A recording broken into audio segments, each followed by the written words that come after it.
Hello, you guys. Welcome back to Sharee Reads. Okay, so in October, there is a readathon called the Blackoween readathon, and I had so many plans. I was going to do 2 whole videos dedicated to this readathon of just reading Black, thriller, suspense, speculative novels.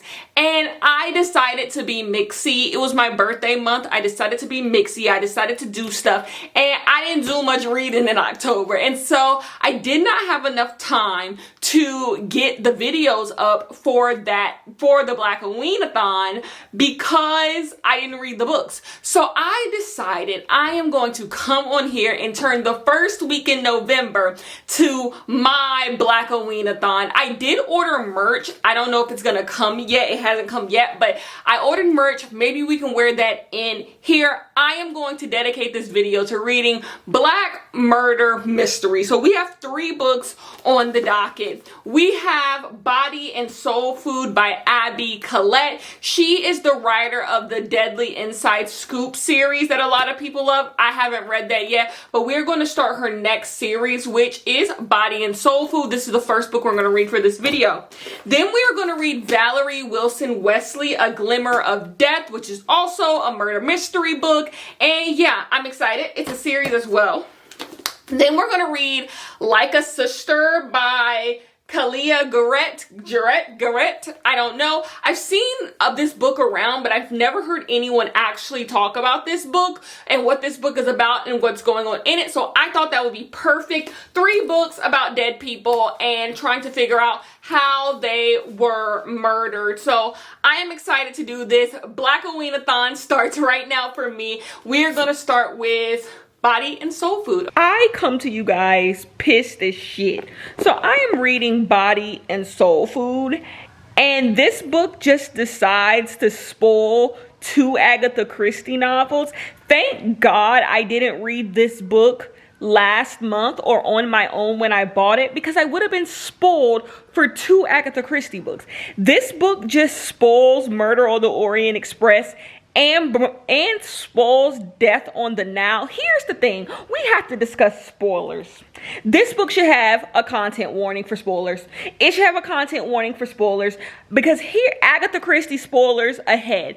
Because I feel like, okay, you want to know what's not a spoiler? Edward and Bella end up together at the end of Twilight. That's not a spoiler. If you was ever gonna read Twilight, you should have read Twilight by now.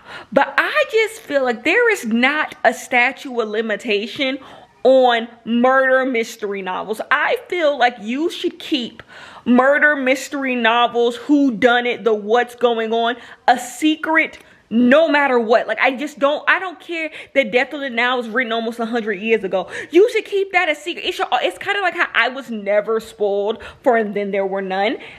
Why would they spoil? Okay, the 2 books that are spoiled, I told you, is Murder on the Orient Express and Death on the Nile. I read Murder on the Orient Express. It's one of my favorite books that I read this year, like top 20 book I read this year. And like, this book would have just spoiled that for me. Death on the Nile, it spoiled that for me. And the reveal sounds so much fun. I'll never have that moment now. I will never have that moment. I literally have the book on hold at my library. Guess I won't have that moment anymore. Like, that just pissed me clean off because I feel like there should be a content warning. Hey, Agatha Christie spoilers ahead. And you're saying, Kane, the book is 100 years old. Like, no. Like, there's just, you don't spoil murder mysteries. It's like saying Romeo and Juliet die at the end of Romeo and Juliet. It's not a spoiler. Even like, it's just because it's just a thing that is. But like, Agatha Christie books are all about the mystery. So what if I haven't read Agatha Christie books? Agatha Christie has too many books for us just to be going around spoiling Agatha Christie books. Like, some people, like, everybody ain't read them. That pissed me off, and maybe I'm 100% in the wrong. Maybe it's like, girl, if you was gonna read Death on the Nile, you should have already read Death on the Nile. But like, girl, I had it. And this book just spoiled it. But since we're here, let me tell you what this book is about. This book follows 2 two twin siblings who were both given away at birth. One of them was given away and was adopted. The other one stayed in the foster care system, and they never knew each other throughout their entire childhood. But once they got adults, they came together and, you know, got to know one another. They are starting a soul food / bookstore restaurant type thing together, and you know, they're just, you know, getting everything ready to open up this restaurant. So they have a friend named Reed. Reed is sitting at the restaurant. He's trying out the food and everything, and Reed has a crush on our main girl whose name is Keaton, and he kind of asked her out on a date. So it's like, whatever. So Keaton has to go back to her town. They're in Seattle, and she doesn't really live in the city of Seattle, so she has to take the train back to her town. But Colby, her twin brother, is really protective of her, and he's like, you need to make sure you do this, and why don't you just Uber home, like don't take the train this late at night. But she does, so he decides, I'm gonna walk you to your train. She gets a call that Reed guy who has a crush on her and is friends with Colby, he is going to be on the train too, so they can just take the train back together. So she gets to the train tracks, the train pulls up, she gets on the train, and that Reed guy who is friends with her and her brother and was flirting with her, he is dead on the train. He is dead on the train. Nobody knows what's going on. You can already see why the two Agatha Christie books that were spoiled. Like Murder on the Orient Express is about a train, and Death on the Nile, I'm assuming, is a murder mystery that takes place on a boat. So like you can see what they were doing there, but still don't take away from my anger. Anyways, and so like no one knows why this guy is dead, and like these two amateur sleuths are gonna figure it out, I'm assuming. So that's what's going on. This book is really enjoyable, by the way. Like, it really is. Like, I'm having fun with it. That was just my one little gripe with the book. But from then on, like, I'm in it. Like, it's a lot of fun. It's a lot of fun, and it's really easy to read. I like the characters. I like it all. Don't spoil Agatha Christie books. Like, be fucking serious. Anyways, I'll talk to you guys later. Hello, you guys. So I finished Body and Soul Food. I'll put the picture up somewhere. I don't feel like going to get the book. I'm going to give Body and Soul Food 3 out of 5 stars. Unfortunately, this book just didn't fully work for me. It was not like a big investment. It was easy to read, so it's not like I'm upset that I read it. I don't have any harsh feelings towards it. It just is a book that did not work for me. What didn't work for me was the relationship between the two siblings. They are siblings by mother, but they were given up for adoption, so they never really knew each other, and they didn't fully read like siblings. They read like a couple sometimes. Like some of their interactions gave like meet cute, gave like I have a crush on you more than anything, but it was trying to read like we don't really know each other, we're getting to know each other, we're building a relationship, but the relationship gave kind of lovers instead of like siblings. I didn't like that. And then also for a book to be called Body and Soul Food, I wanted food to be more in it. Like I just feel like everything that was in it wasn't fully in it. Like the sibling storyline wasn't fully there, the soul food storyline wasn't fully there, the book storyline wasn't fully there, the relationship with the guy that died wasn't fully developed. Like everything wasn't fully developed, and then you get to like the actual murder mystery of what's going on. I don't care if it's easy. I feel like in a lot of cozy mysteries, it's easy to know who did it. I don't know if this was easy to know who did it or not. I wasn't fully invested in trying to figure out, but when we found out who did it, I was like, okay, like kind of saw that coming. But this book did that thing that a lot of like murder mystery books, like cozy murder mystery books do. You get to the end and all of a sudden your characters just have so much information that you never knew they had before. Like we go through the whole book and these characters don't know nothing. They so confused. Then all of a sudden you get to the last 15 pages and the characters know fucking everything. They know everything about this. They putting this together with this and this, and it's like, how did all of a sudden you become just this amazing sleuth? Like, where did this come from? It does that. It just fully, it was fine. Now the question I guess begs, will I continue on in the series? There's another book. Will I continue on in it? No time soon. I do think I do, because it seems like they're going to move more into their relationship and them trying to find their mother. There are some elements I'm interested in, but am I interested enough to buy the book. Maybe if I'm at the library one day and I run across it, I will get it, but I don't think I'm gonna go out of my way to pick it up unless I just hear amazing things about it. But I'm okay with that book being a one and done. The cover is really nice cover. It's a small little book. I'll keep it on my bookshelf. I do think if someone were to come on my bookshelf and want to grab a quick read, it will be a nice quick read for them to grab. So I don't regret buying, but like, no, that wasn't for me. So we're gonna move on to A Glimmer of Death. And yeah, that's the next book in this video. But so far, we're on a start. Okay. You guys, I have some stuff to show you guys. You guys can't see me.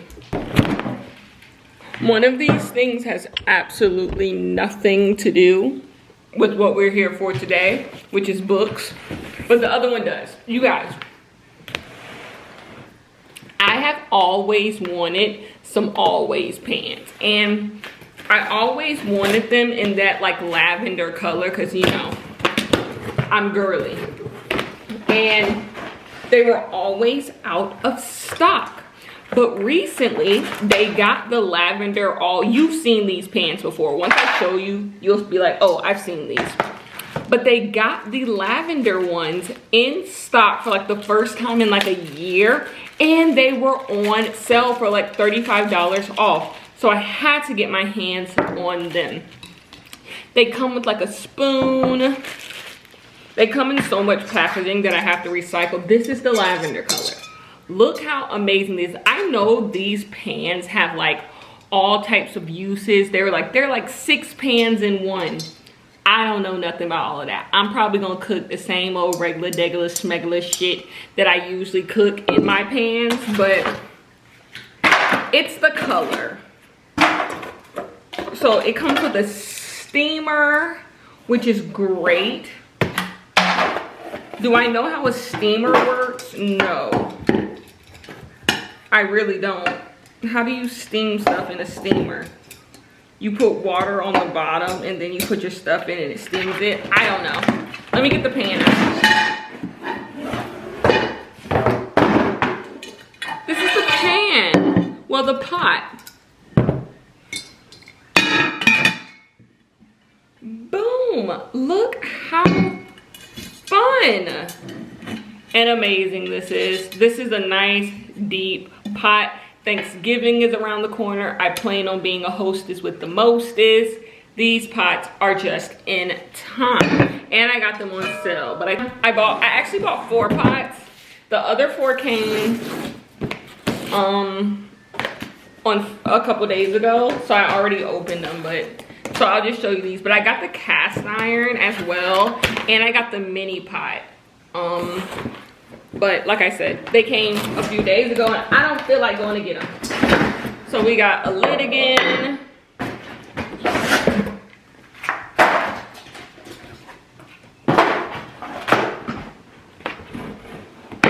I do not know what all the contraptions and gadgets.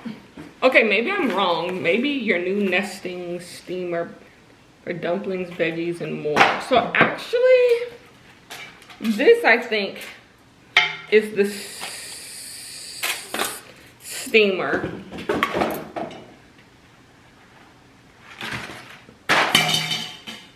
So you put, I don't know. I'll have to learn what all the contraptions and doodads are. But here is the saute pan. Boom, boom. And then of course it has the lid.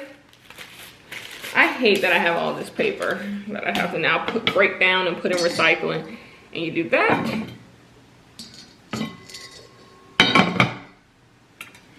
And boom.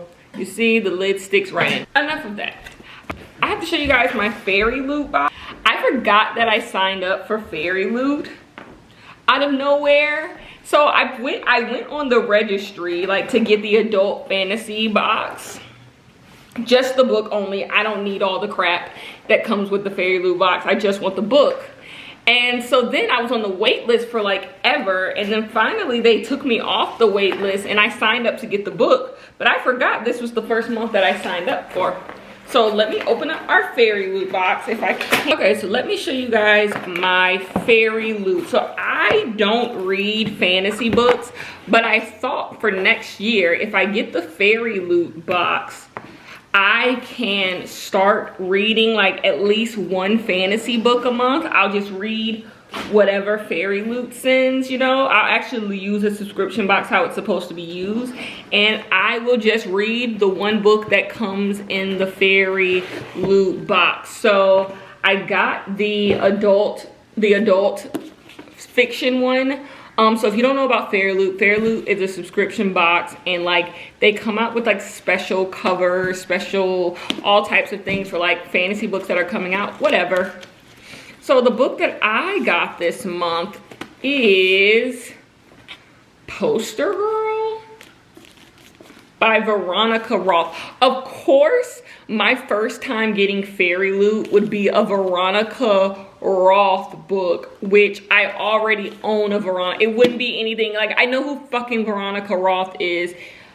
Anyways, Veronica Roth came out with a book. Do I need to read a Veronica Roth book? And then for Fairyloot covers supposed to be like so beautiful and excellent.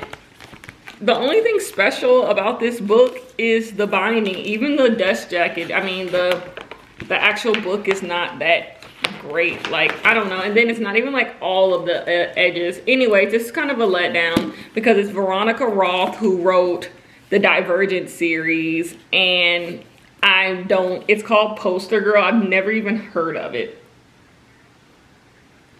And I'm crying that they put Sunday Times best-selling author Veronica Roth like she's not a New York Times best-selling author. Like, please be fucking serious. Anyways, yeah, that was a letdown. Anyways, I'll come back when I start reading A Glimmer of Death. Anyways, peace. I wanted to show you guys for the readathon that my shirt came. I told you guys that I ordered a shirt for the Blackoween readathon, and it came, and it's so cute. Yellow's my favorite color, and it's so cute, and it came. And also, I want to give you guys an update on Like a Sister. It's downstairs, so I can't grab the book, so boom, it's popped up right here. Like a Sister. I have been reading Like a Sister, and so far, how do I feel about it? I don't know. Let me tell you what it's about. So you have this girl. She lives in the Bronx, and she finds out online that her sister, her half-sister,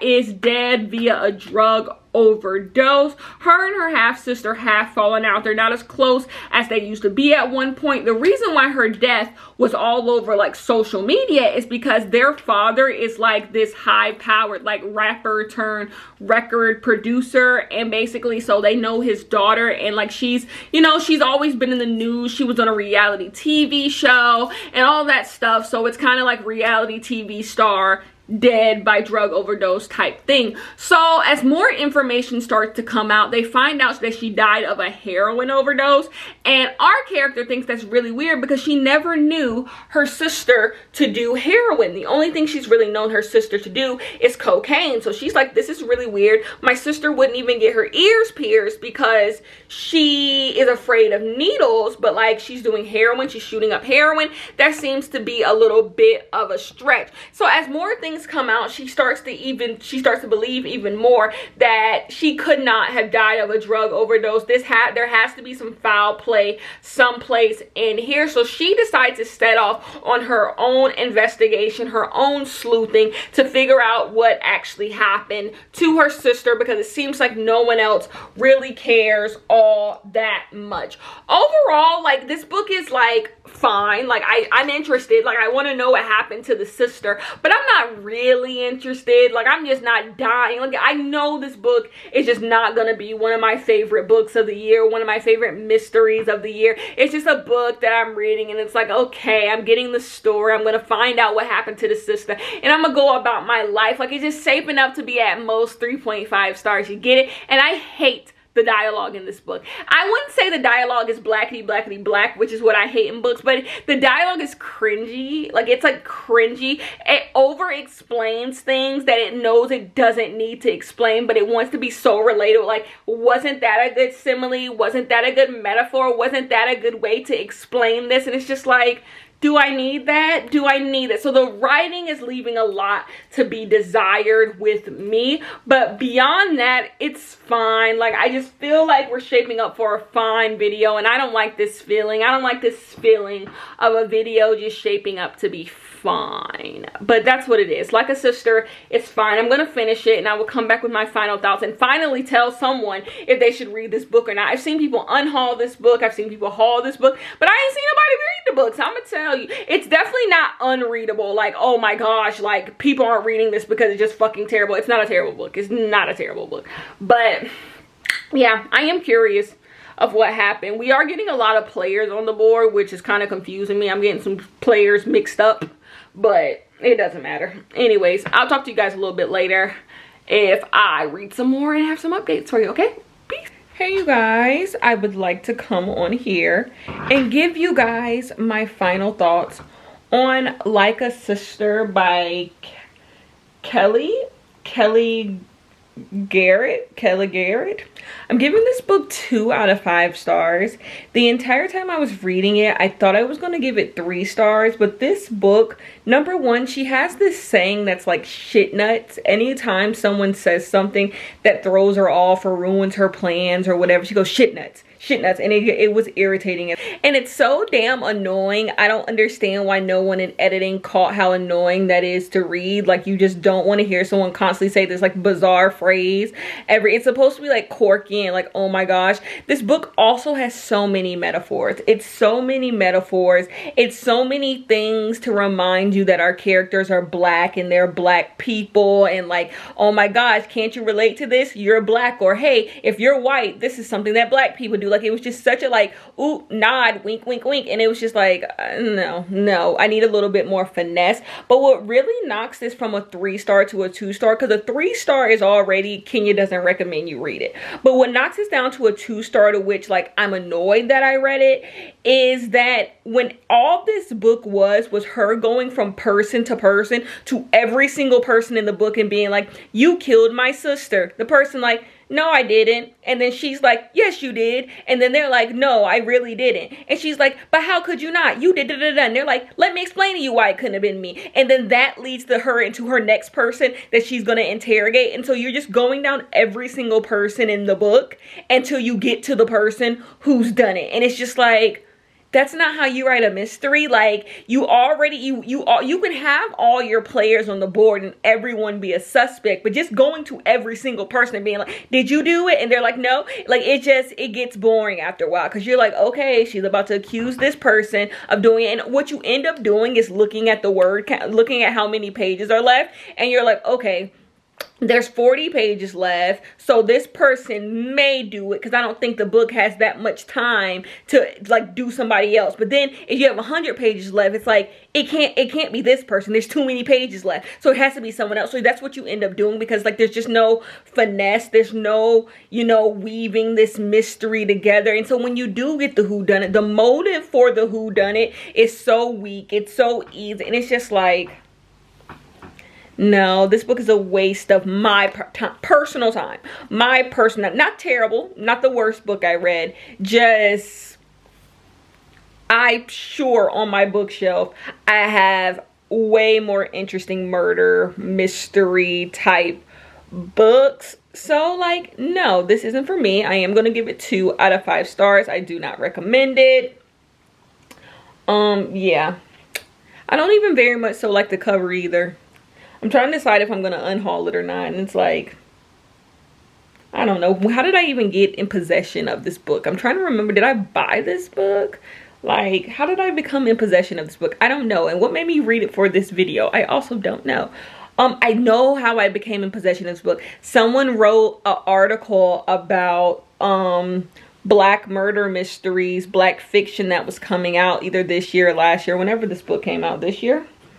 And this book was on the list, and it sounded interesting from the blurb, which the blurb still does sound interesting. If you want to read a book about a girl trying to solve the murder of her socialite sister in New York City, that's exactly what this book is. Like, it like what it says it's gonna give, it makes true on that promise. But is it interesting?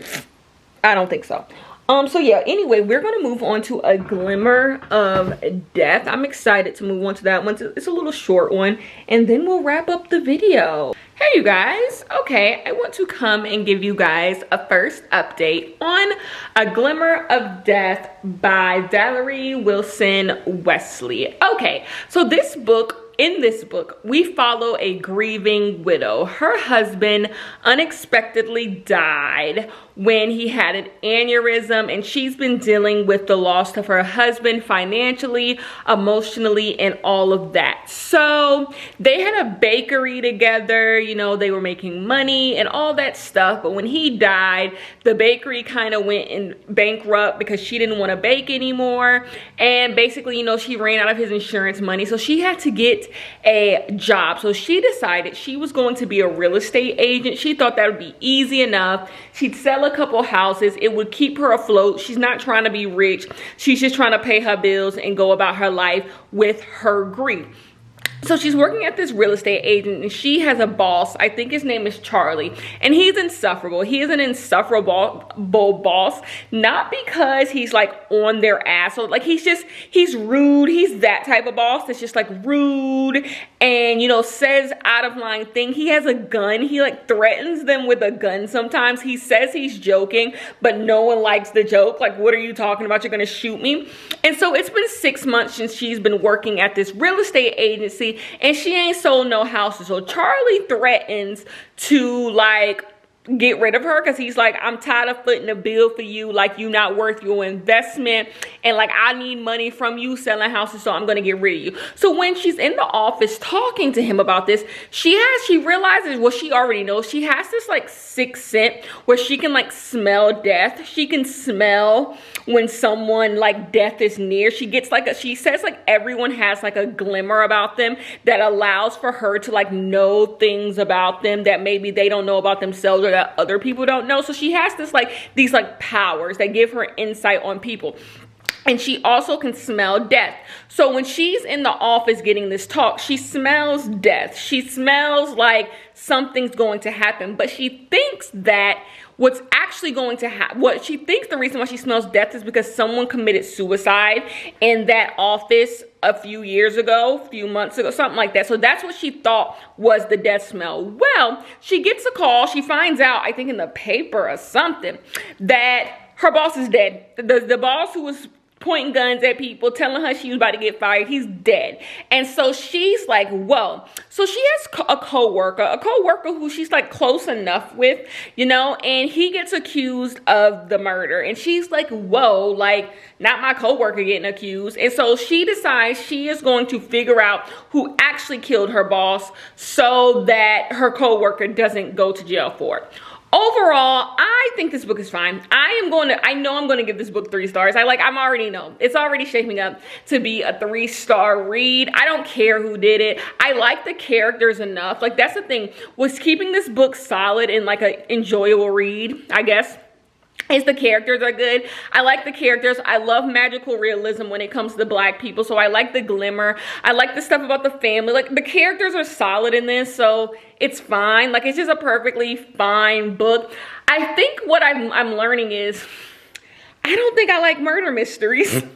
I don't think I like murder mystery sleuthing type books if it's not in a domestic thriller. Like, I love that element in a domestic thriller because what I love about domestic thriller is all the relationship, the scandal, the cheating. I just love regular people doing outrageous things. I love domestic thrillers, but like in a regular like murder mystery, regular person tries to solve a murder, I don't like it. Like, I think I'm learning in this video, this might be the end of like me reading like murder mysteries. Like, not murder mysteries in the sense like domestic, because like usually most domestic thrillers are like murder mystery thrillers. Not in that sense, just like person stumbles upon a death.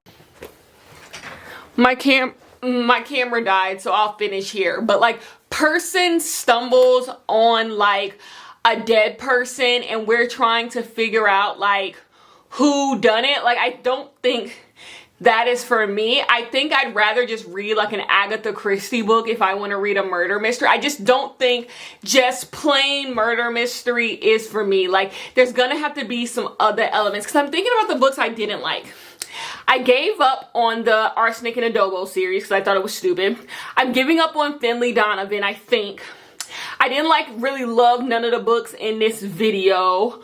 All these books kind of have the same like they're all like murder mysteries. Regular person has to solve a mystery that's either close to them or not close to them. I don't know. I think I only like murder mystery type books if it's in a domestic thriller type setting. Just like regular, I don't like sleuthing. And like, that's the thing. I deeply despise sleuthing. I deeply despise regular person having to put things together. I don't enjoy that at all. So I think I fooled myself like all of my reading thinking I like murder mystery books, and I don't. I'm never like really engaged in them. I like mystery books, I think, but I don't think I like murder mystery. I was walking through the forest and stumbled upon a body. Now let me figure out who done it. Like, I don't like it. But I do like thrillers that are like that though, because I don't mind like Local Woman Missing. I love that book this year, you know, but that book has other elements. There's twists, there's turns, there's ups, there's down. I think the average murder mystery book is not exciting enough for me, or too, when I think about Finley Donovan, I think I didn't like the last Finley Donovan book because I found it stupid. Either they move too close to stupid, or then they're too mundane. It's either one of the, they just all are 3 stars to me. I read murder mystery book and I'm like, 3 stars. 3 stars, fine. Or then you get bad ones like a Sister. I don't know. What am I trying to say? I think I'm gonna give up on murder mysteries. I think that's my thing that I'm gonna give up on this year. There's also another thing I'm gonna give up on this year, but we'll talk about that later. But I think I'm giving up on murder mystery, but I am going to finish it, and I'll see you guys to complete the vlog with my final thoughts on A Glimmer of Death. You guys, I am going to give A Glimmer of Death 3 out of 5 stars. It was fine. It was fine. The mystery was fine. Everything was fine. I will say this book wasn't very exciting. I'm not excited to read the next book. I do like the idea of this one real estate agency, everyone just being up to no good, everyone being, you know, dying and murdering and all of that. I do like the idea of this chaotic workplace. I do own the second book, and I'm not mad at that. I will read the second book. I might read the second book honestly now, because I'm already in the groove and I know, but after that, if there's another book after that, I won't continue in that series. It's fine. It was a fine book. It's done. I think it's just I don't fully love murder mysteries as much as I think I love these mundane murder mysteries. But yeah, 3 out of 5 stars just means I've given every book 3 or less stars. Oh my gosh, this vlog is just a flop. Anyways, I will come back with my final thoughts in a second. See you then. Hello you guys, that is the end of this video. I wanted to make a video talking about the Blackoweenathon. I didn't get to it in October, but I always want to try my best to participate in readathons that highlight Black authors. I bought the merch. It's freezing around here, so I can't wear the short sleeve shirt, but you will see this in videos. I bought the merch, love the merch. It is great. I want to thank Lock Booktician for putting on this readathon. I wish I could have participated in October, but you know. So anyways, we read 3 books for this video. The first one that we read was Body and Soul Food. I absolutely love this cover, but I do not think I will be reading anything else in there. If I see the next book somewhere, at my library or something, and it's low stakes and I can just pick it up and read it, I'll go ahead and do it. But overall, I just found this book to be fine, fine 3 out of 5 stars. Haven't thought about it since. Didn't really add anything to my reading year. It was just fine. I don't recommend it. It is my first Abby Collette novel. It just didn't hit it for me. The next book that I read was Like a Sister. I gave this book 2 out of 5 stars. Once again, this book I just found myself not being invested and not really liking the writing. I didn't like the way our main character went about trying to solve the murder. I don't like the way all the things were incorporated. I said it in the review, but it just felt like our character was just going up to person that she knew and being like, hey, did you kill my sister? They would say no. She would say, yes, you did. And they would be like, no, I didn't kill her. But guess what? Here's some information that might help you. And then it leads her to her next suspect. Then you get the person who did kill the sister, and it just feels like the stakes are just really low. Like, you did all this for this? Like, I don't know. I'm giving this book 2 out of 5 stars. The last book that we read was A Glimmer of Death. I also love this cover as well. I'm giving this book 3.5 out of 5 stars. I did enjoy elements of this book. I did like the characters. I did like the idea of all these things going wrong at this real estate agency, but I do think it wasn't as like fun, like, and upbeat as it could have been. And maybe that's just me looking for something this book isn't trying to do. But I do own the second book and will be reading the second book probably soon if I can get to it. But I will be reading the second book. I had a perfectly fine time reading this book. But that is it. What did I learn about myself in this reading vlog? I don't like cozy mysteries. I don't think I enjoy cozy mysteries as much as I think I enjoy. Like, not even cozy mysteries, like just murder mystery, like just like a murder mystery. Someone's dead, let's all go find them. I don't think, like, let's go find the person who did it. I don't think I like that because I don't like sleuthing. One of my least favorite tropes in books is sleuthing, like having to go from like hint to hint, clue to clue, and try to figure out what happened, unless the book is literally about sleuthing. That's why I like the Hercules Fairyloot books by Agatha Christie, because you know you're following a sleuth, so you know the point is the sleuth. A regular person turning into an amateur sleuth is not my thing, and I just find myself slowly no longer caring about the murder mystery. So I just think there has to be other elements to it for me to really like it. But those other elements, I might as well just go read some like general fiction if I just want to read about person just doing, just doing things, because that's usually the part that I like about the murder mystery books, is like the other stuff, not the murder. So I think I got to leave murder mysteries alone in the year 2023, but now we know that. But anyways, I did enjoy doing this vlog, and I'll see you guys in the next one.